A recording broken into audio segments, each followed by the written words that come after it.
Kiran waya guda ɗaya tak a rayuwarsa da yana damar rashin ɗagawa. Wannan shine taken labarin mu'amala na yau. Biyo ni cikin labarin.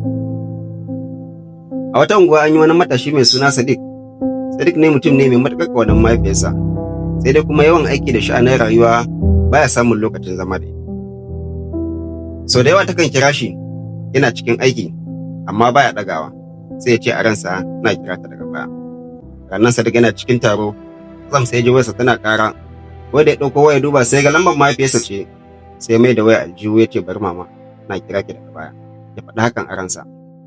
Bayan 'yan mintuna sai aka sake kira, ya ƙara duba sai ga ita ce dai take kiransa, sai kuma kin ɗagawa a ransa ya ce masha Allah ina fita zan kira ki.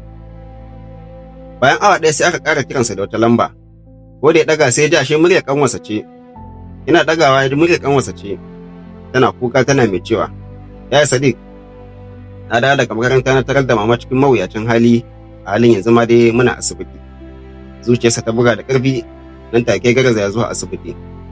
Ko da ya isa ya tarar da ƙanwarsa da sauran 'yan uwansa ana ta kuka, nan ne aka sanar da shi cewa mahaifiyarsa Allah ya mata rasuwa. Sadiq ya zauna yana mai kuka, ya ɗauko wayarsa ya duba kiran da ta yi masa har sau biyu, yana mai cewa mama na san wannan shine kira na ƙarshe da zaki min a rayuwa, da ban ki ɗagawa ba.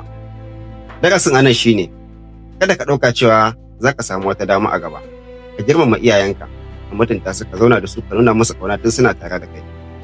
Akwai mutanen da za su iya ba da komai da komai don su sake jin muryar iyayensu ko da na minti ɗaya ne, amma babu halin haka. Masu kallo na, idan iyayenku suna raye, ko da ce ba ku samu damar zuwa inda suke ba, ku kira su a yau, ku gaishe su a yau, kada ku jira sai gobe, domin kafin gobe komai na iya faruwa.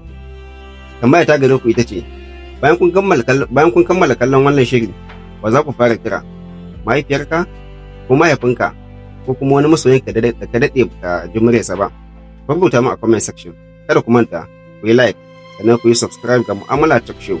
Ni ne dai Ibrahim Ismail Salanta. Mu'amala Talk Show ta ku ce. Mu'amala Talk Show.